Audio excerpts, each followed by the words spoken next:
It is still Wednesday, December 11th, 2024. This is an emergency edition of Baseball Today. That is still not my man, Trevor Plouffe. It is my dude, Jolly Olive. I am Chris Rose, producer Dan along for the ride as well. We already put out our Wednesday show, so make sure you check it out. It's got everything on Max Fried and the Andres Jimenez deal and Nathan Eovaldi going back, a little bit of Roki Sasaki as well. But we've got a trade. And it's a big one. And it's the one that you predicted on our earlier Wednesday edition.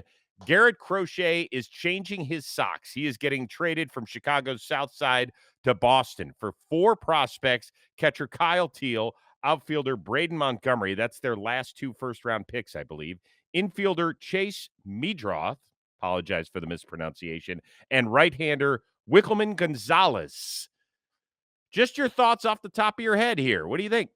So you're telling me the Boston Red Sox are trading with the Chicago White Sox for a hard-throwing left-hander who's going to become their ace. Is that what you're telling me? It sounds a little familiar. There's no question about it. The delivery might not be as freaky as Chris Sale's is, but it's pretty close. I'm going to say this. I did say earlier today that I thought the Boston Red Sox had the best package possible to get Garrett Crochet. I also said that I didn't think that they would do it because they've been very gun shy. I'm happy to be wrong for Red Sox fans. This is the first move of hopefully many of their offseason in terms of fixing their pitching staff and supplementing a talented roster. And you know what?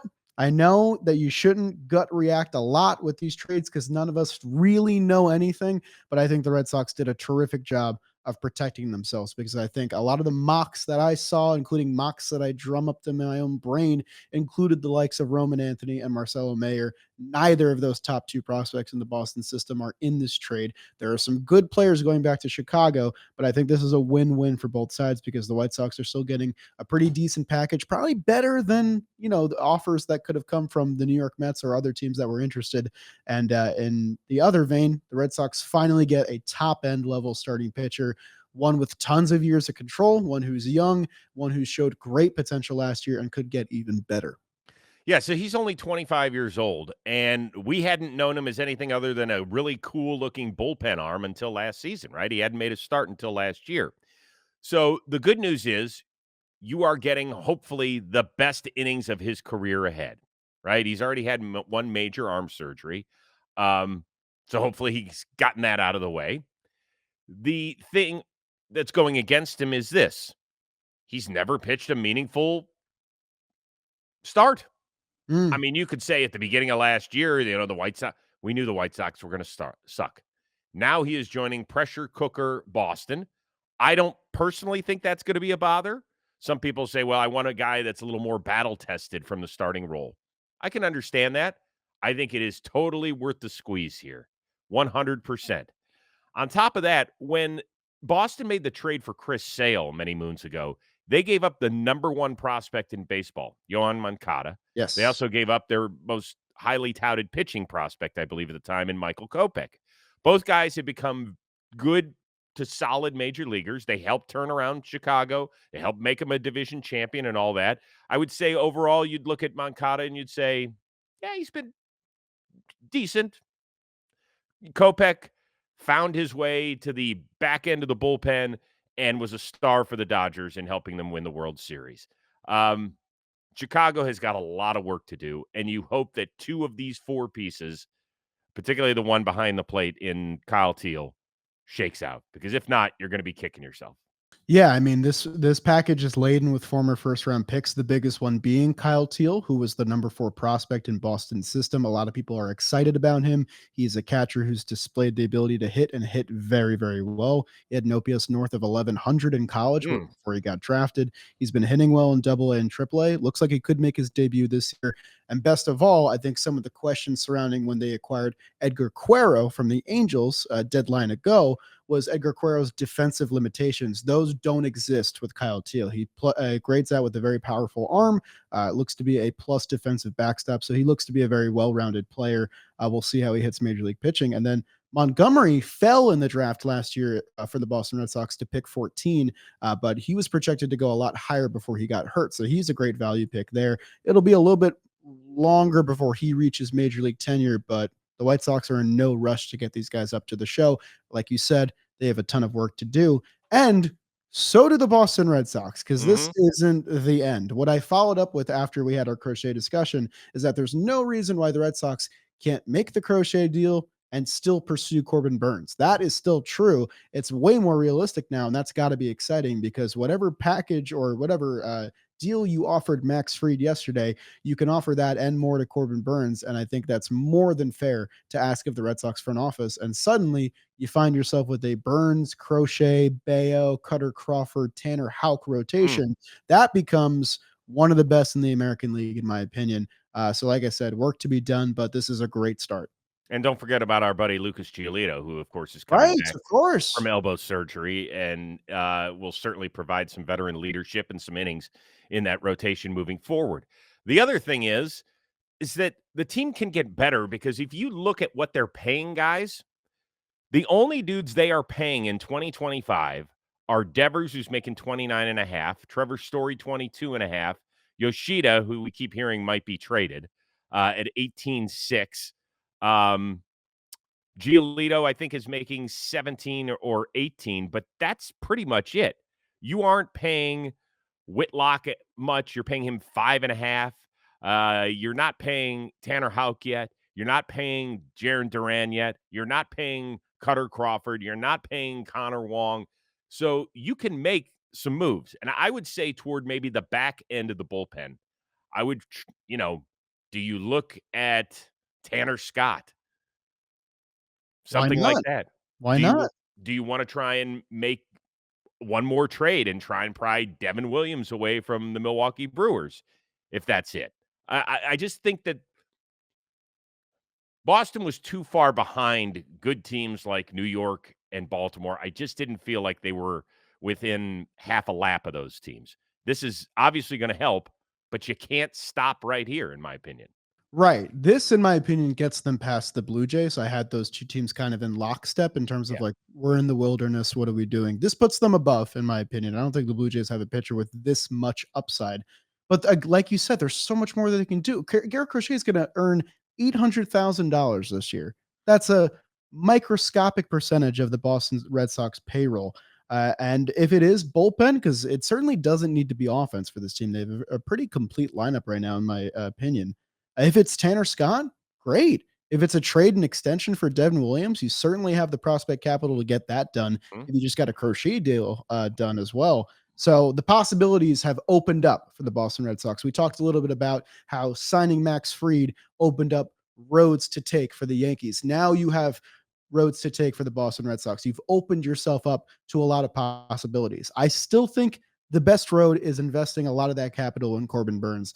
And part of that is the fan in me wants to see the two biggest starting pitchers go to the two biggest rivals and have them face off year in and year out for the next 5 years. That's just the baseball fan in me. And I think I can see it as well. I can see Corbin Burns at a Red Sox uniform, and I'm sure a lot of Boston fans would agree with me there.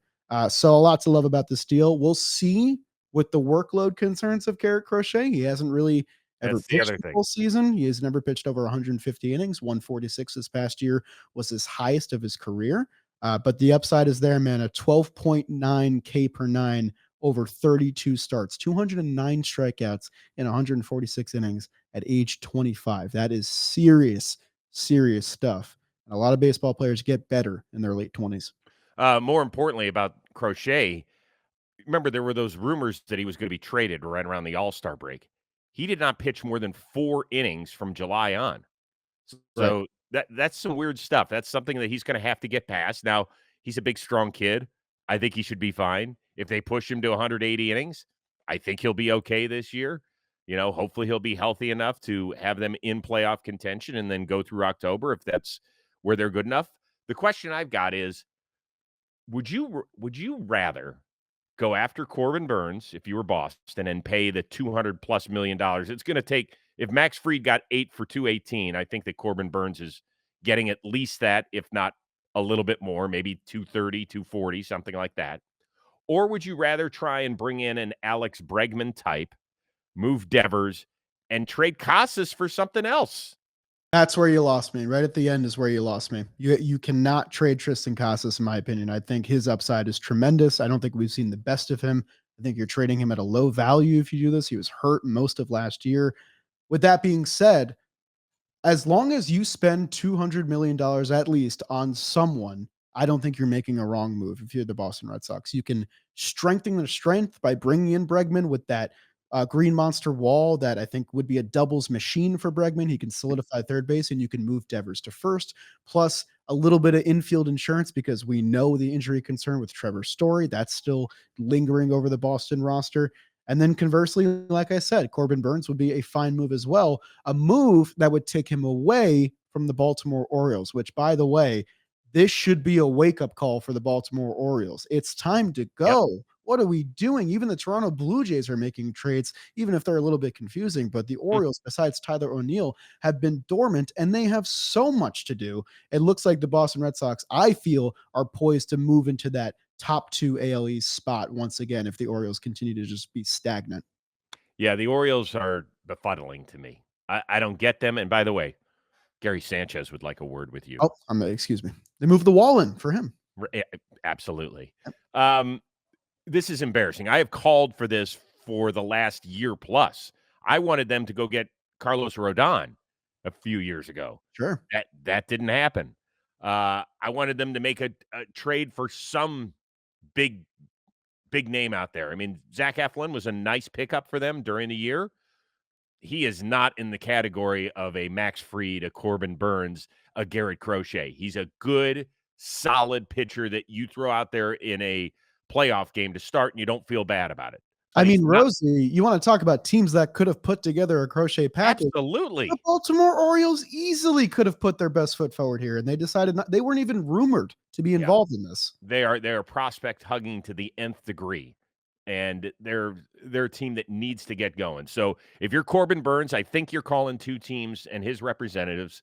You're calling Baltimore, and you're calling the San Francisco Giants, who obviously lost out on Blake Snell, but already spent 182 plus $1 million on Willie Adames, and it looks like Buster Posey means business.